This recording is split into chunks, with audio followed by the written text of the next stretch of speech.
Hi Tamilselvi. Hi Gayatri, என்ன திடீர் visit? Tamilselvi, உன்கிட்ட ஒரு சின்ன ஹெல்ப் கேட்டு வந்திருக்கேன். ஹெல்ப்பா? என்கிட்ட என்ன ஹெல்ப்? நான் டிஎன்பிஎஸ்சி எக்ஸாம் எழுத போறேன். நல்லா படிச்சிருக்கேன். பட் எக்ஸாம் எப்படி நடக்கும், என்னென்ன கேட்பாங்க, இதெல்லாம் நினைச்சாலே பயமா இருக்கு. அதுக்கு நான் என்ன பண்ணணும்? நீ அந்த பரீட்சை எழுதி பாஸ் பண்ணி இப்ப கவர்மெண்ட்ல வேலை செய்யற. இந்த டிஎன்பிஎஸ்சி எக்ஸாம் எப்படி நடக்குது, பரீட்சை எழுதுறப்போ நாம என்னென்ன செய்யணும், என்னென்ன செய்யக்கூடாது, இத மட்டும் எக்ஸ்பிளைன் பண்ணா நான் தைரியமா எக்ஸாம் எழுதிடுவேன். இவ்ளோதானா? இந்த டிஎன்பிஎஸ்சி எக்ஸாம ரொம்ப தெளிவான விதிமுறைகளோட நடத்துறாங்க. தேர்வு எழுதுறவங்களுக்காக டிஎன்பிஎஸ்சி வெப்சைட்லயும் யூடியூப்லயும் ஒரு படமே வெளியிட்டிருக்காங்க. பார்க்கலாமா? கண்டிப்பா. டிஎன்பிஎஸ்சி தேர்வு எழுதுபவர்களுக்கான வழிமுறைகள்.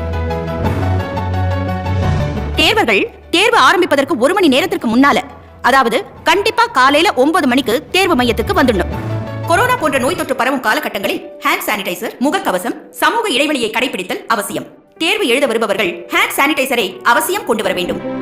தேர்வு தொடங்குவதற்கு 45 நிமிடங்களுக்கு முன்னாடியே கேட்டை க்ளோஸ் பண்ணிடுவாங்க. அதுக்கப்புறம் என்ன காரணம் சொன்னாலும் உள்ள அனுமதிக்க மாட்டாங்க. சார், எக்ஸாம் எழுதணும். 45 நிமிஷத்துக்கு முன்னாடி கேட்டை க்ளோஸ் பண்ணனும். மணி 9:20 ஆச்சே. சாரி சார், லேட் ஆயிடுச்சு. நான் ஒண்ணும் பண்ண முடியாதுமா. தேர்வாணைய உத்தரவுப்படி தான் நடக்க முடியும்.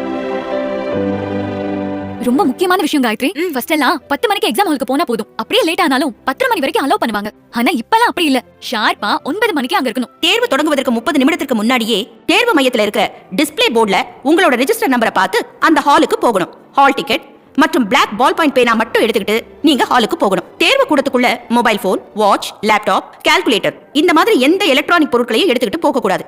மருந்து எடுத்துக்கிட்டு போயிட்டீங்கன்னா அதை வெளியில தான் வைக்கணும். அதை வேற யாராவது எடுத்துக்கிட்டு போயிட்டா அதுக்கு தேர்வாணையமோ தேர்வு மையமோ பொறுப்பேற்காது. இந்த தேர்வுக்காக உங்களுக்கு தரப்பட்டிருக்கிற ஹால் டிக்கெட்ல இருக்கிற வழிமுறைகளை முதல்ல நீங்க படிக்கணும்.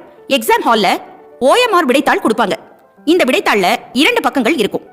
இந்த விடைத்தாள்ல எந்த பக்கத்திலையும் தேவையற்ற குறிப்புகள் எழுதுவதோ, குறியீடுகள் செய்வதோ, சேதப்படுத்தவோ கூடாது. அப்படியே ஏதாவது செஞ்சீங்கன்னா உங்களுடைய விடைத்தாள் செல்லாதது ஆகிவிடும். OMR விடைத்தாளின் 2ஆம் பக்கத்துல தரப்பட்டிருக்கிற அறிவுரைகளை படிச்சுட்டு கீழ் பக்கத்துல தரப்பட்டிருக்கிற கட்டத்துல தேர்வு எழுதுறதுக்கு முன்னால கையெழுத்து போடணும். OMR விடைத்தாளோட பக்கம் 1ல 2 பகுதி இருக்கு. பகுதி 2ல பிரிண்ட் ஆகியிருக்கிற உங்களோட போட்டோ, பெயர், பதிவு எண், பாடம், தேர்வு மையம் மற்றும் தேர்வு கூடத்தின் பெயர், தேதி, இந்த விவரங்கள்லாம் சரியா இருக்கான்னு பாத்துக்கணும். உங்களுக்கு கொடுக்கப்பட்டிருக்கிற क्वेश्चन பேப்பர்ல பிரிண்ட் சரியா இருக்குதா, பேஜ் நம்பர் மிஸ் ஆகாம இருக்குதா, இதெல்லாம் தரவா செக் பண்ணிக்கோங்க. நீங்க ஆன்சர் பண்ணதுக்கு பிற்பாடு அந்த மாதிரி ஏதாவது இருக்குதுன்னு சொன்னீங்கன்னா என்னால ரீப்ளேஸ் பண்ண முடியாது. இந்த பிரிண்ட் ஆன விவரங்கள்ல ஏதாவது தவறு இருந்தால் உடனடியா தேர்வு கூட கண்காணிப்பாளர் கிட்ட தெரியப்படுத்தணும். தேர்வு தொடங்குறதுக்கு 15 நிமிஷத்துக்கு முன்னாடி வினாத்தாள் புக் கொடுப்பாங்க. அதை முழுவதுமா சரியா இருக்கான்னு பார்க்கணும். ஏதாவது குறைபாடு இருக்கும் பட்சத்துல தேர்வு கண்காணிப்பாளர் கிட்ட உடனே தெரியப்படுத்தணும்.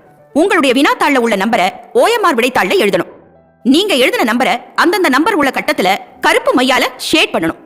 இந்த இடத்துல ஒரு விஷயத்தை நீங்க மனசுல பதிவு பண்ணிக்கணும். கருப்பு கலர் பால் பாயிண்ட் பேனாவை தான் நீங்க யூஸ் பண்ணணும். பென்சிலை உபயோகப்படுத்த கூடாது. ப்ளூ கலர் பேனாவாலேயோ இல்ல வேற கலர் பேனாவாலேயோ இல்ல இங்கு பேனாவிலேயோ எழுதுனா உங்களோட விடைத்தாள் செல்லாததாக்கப்படும். அதனால கருப்பு கலர் பால் பாயிண்ட் பேனாவை கூடுதலாவே கையில வச்சுக்கோங்க. மேலும் வினாத்தாள் தொகுப்பு என்ன தவறா குறிப்பிட்டீங்கன்னா உங்களுடைய விடைத்தாள் செல்லாதது ஆகிவிடும்.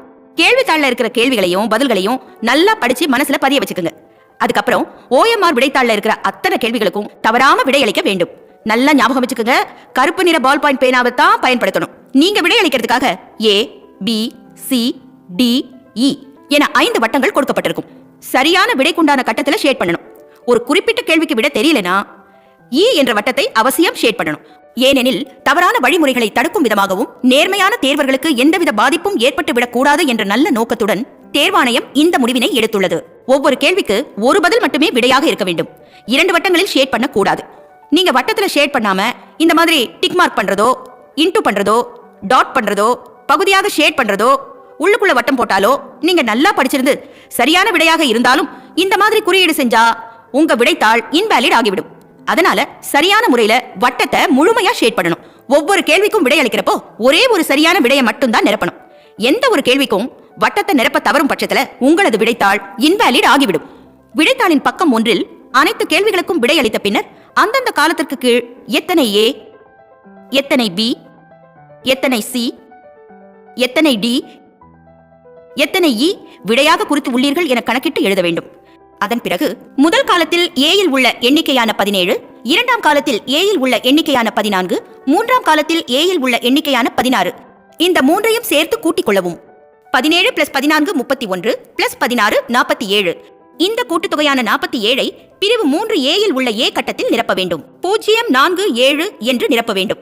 பின்னர் முதல் காலத்தில் Bயில் உள்ள எண்ணிக்கையான 19, இரண்டாம் காலத்தில் B யில் உள்ள எண்ணிக்கையான 16, மூன்றாம் காலத்தில் B யில் உள்ள எண்ணிக்கையான 16, இந்த மூன்றையும் சேர்த்து கூட்டிக் கொள்ளவும். 19 + 16 35 + 16 51.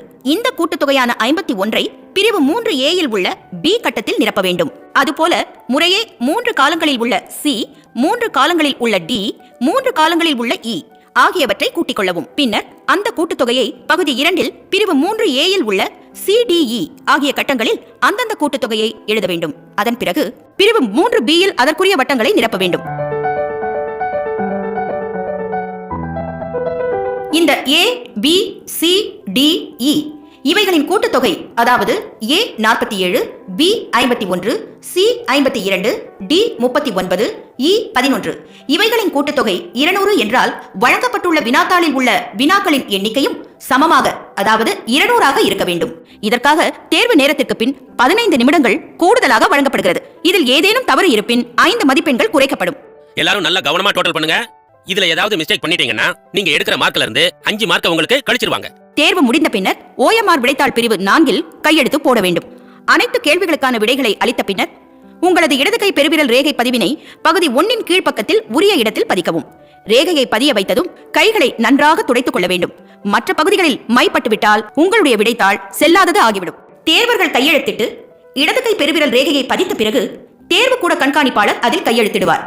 உங்கள் விடைத்தாளில் நீங்கள் குறித்துள்ள அனைத்து விவரங்களுக்கும் நீங்கள் மட்டுமே பொறுப்பாவீர்கள். எனவே விவரங்கள் சரியாக உள்ளனவா என்று உறுதிப்படுத்திக் கொள்ளுங்கள்.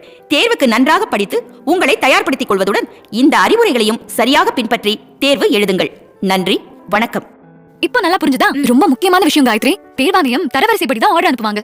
இடைத்தரகர்கள் மூலம் தவறான வழியில போய் ஏமாந்துட வேண்டாம். அப்படி யாராவது ஏமாந்துட்டாங்கன்னா அதுக்கு தேர்வாணையம் பொறுப்பாகாது. பயத்தெல்லாம் விட்டுட்டு தைரியமா எக்ஸாம் எழுது. All the best. தேங்க்யூ.